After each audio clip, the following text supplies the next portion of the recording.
Hello, Naomi here. Today I'm going to show you my Nintendo Switch physical game collection as of today, March 2024.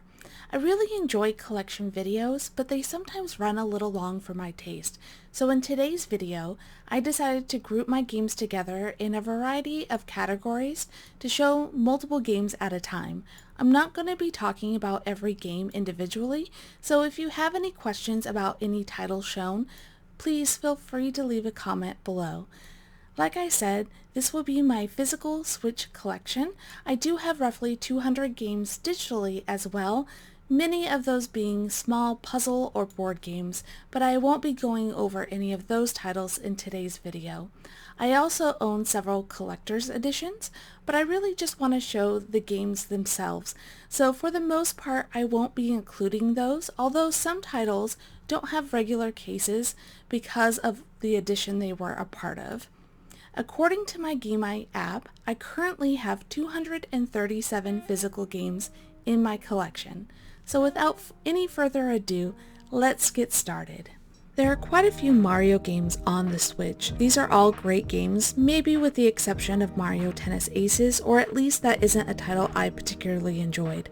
Mario RPG is by far my favorite of the group. Here's a variety of first-party Nintendo games. I really love Donkey Kong, and I've been disappointed he hasn't gotten much support in this generation. Kirby's Return to Dreamland is a game I still have on my wish list, but I will pick it up eventually. I really love Luigi's Mansion. I do wish the upcoming game was a collection of 1 and 2 instead of just the second game, but I'll take what I can get. This next category I'm calling activity games. This is a genre Nintendo has always loved to dabble in, and I appreciate the experimentation. Mario Kart Live is a game I actually enjoy, but I wish it had gotten more support. If they had just added more levels and worked out some of the connectivity issues, it could have sold so much better. Also, I've always longed for a Peach Kart, but at this point I've given up on that dream. There have been, some would say, too many Pokemon games this generation, and I have to say, it's probably true. With some of the performance issues and bugs in some titles, it's sad to see a schedule seemingly taking priority over quality. That being said, I've spent an average of 100 hours in each of these titles, and I've enjoyed my time spent playing these games. New Pokemon Snap and Pokemon Legends Arceus being my favorites. I'm calling this my Pokemon adjacent games, where there is monster or demon collecting. Monster Hunter Stories 2 is a game I was really loving, but I put down for a reason I no longer can remember. I was really enjoying it though, so this is definitely a title I want to revisit soon. Here's the Legend of Zelda games. Now, I actually feel the opposite way from Pokemon on this series. I wish there were more ports and remasters physically on the Switch. Now, each of these games are fantastic, but my favorite is Link's Awakening. Link's Awakening on the original Game Boy was actually the first video game I ever played, and it's always had an extra special place in my heart. But I love the art style on this remaster. Here are some action-adventure RPGs. Area of Spirits is such a beautiful game that I feel doesn't get talked about enough. I've heard it compared to Link's Awakening before, which I can see the comparison, but just be aware it's a very short game, so a physical edition on this one isn't for everyone. You can get it pretty cheap on the eShop, but I loved it so much I had to get the physical edition. Now these are all couch co-op games. Marvel Ultimate Alliance 3 The Black Order is such a fun game. It's a multiplayer action RPG, and I really love this title, but unfortunately, I've never completed it. The reason is simply I tend to play this game with kiddos and they're always wanting to start over. Eventually, I just need to give up on the co-op and play it on my own so I can complete the story. I call these some of my story games. Now, I'm not really a fan of Minecraft, so I was surprised by Minecraft Story Mode, even though I love Telltale games. I've played through multiple endings, and each time has been surprising. Telltale is always so good at making the player really feel the impact of their choices. Here are more story games or visual novels. Each of these titles have an element of romance within the story. Color X Malice definitely has some darker themes than the rest of the games shown in this group. But on a rainy day, I'd be happy playing any of these titles next to a window with a cup of tea, and being in Oregon, I get lots of opportunities to do just that. Here are some mystery games. I love a good whodunit, whether it's in a book or movie, and of course in video games. Phoenix Wright Ace Attorney Trilogy wasn't released physically in North America, but the Japanese edition does have English on the cart.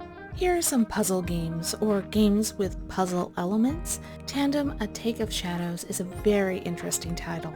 I love the aesthetics of this game, and the puzzle difficulty increases at a good rate. The ending of this game completely caught me off guard.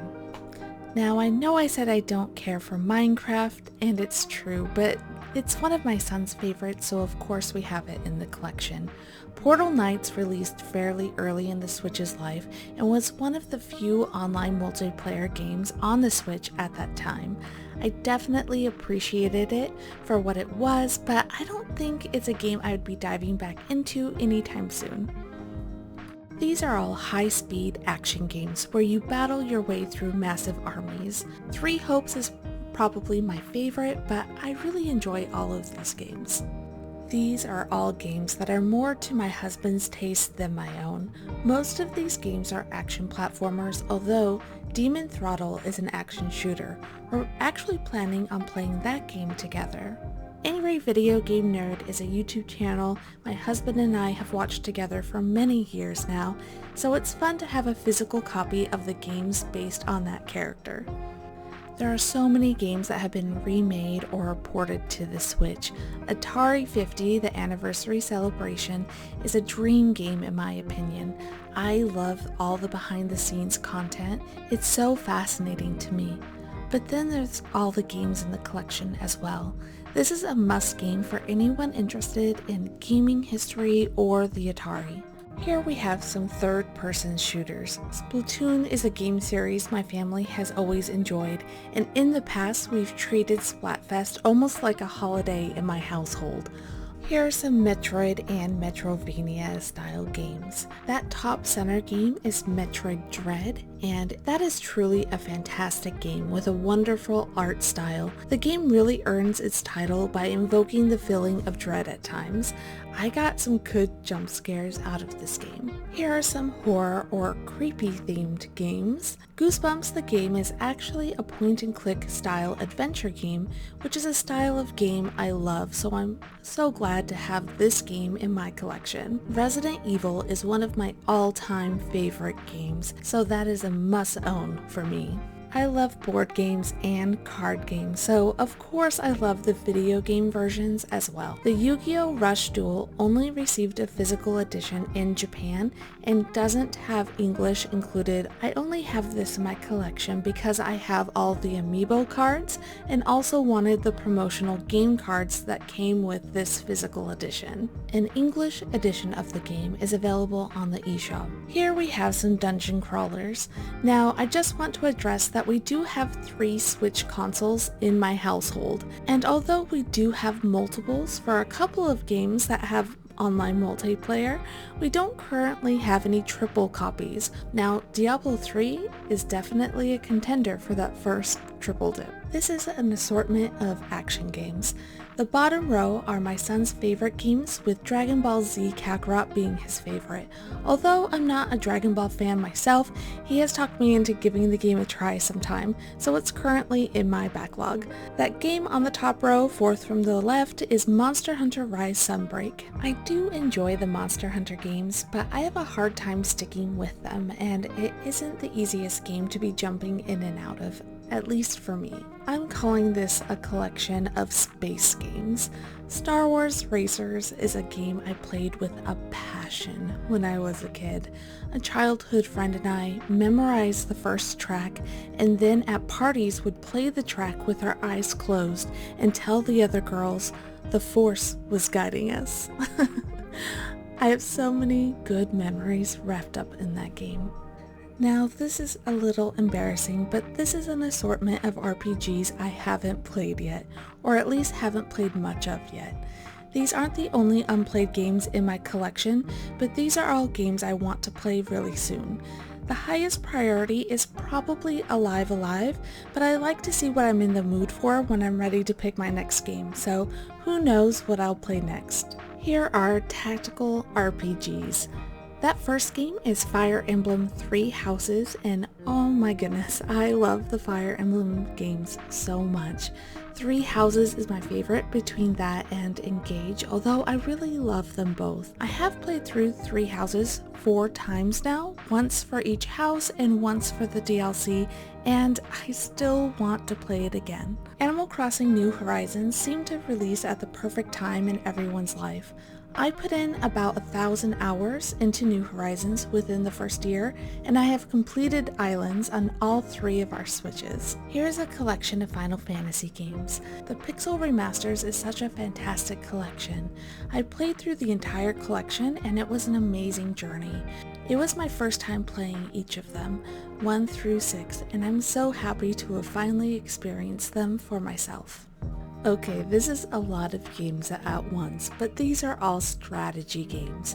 There are so many great games here, but Civilization 6 is definitely the one I return to most often. Although the only way I play is battling my husband, I never just play against the AI. Another big group here was strategy RPGs. I very recently completed Dragon Quest XI. I talked about that in my Games Completed in February video. Star Ocean, the second story R, is one I haven't played yet, but I've heard such great things about. I'm really looking forward to that game. Moving on to action RPGs. Xenoblade Chronicles is one of my favorite series. Between Xenoblade Chronicles and Xenoblade Chronicles 3 is, of course, Xenoblade Chronicles 2, which is my favorite of the group. I also really love the Torna expansion, but I only own that digitally. We're ending on a somewhat random assortment of games, but these are all indie titles. Rime is a beautiful game with such a touching story. The art style really enhanced the entire game for me. The puzzles are very engaging but not difficult. Personally, I think its Metacritic score of 64 is much too low, but that's just my opinion. Thank you so much for watching until the end. If you would like to see how I display my Switch games, I did do a game room tour that will be linked up in the corner. If you enjoyed this video, please consider giving a like and subscribing, and until next time, happy gaming.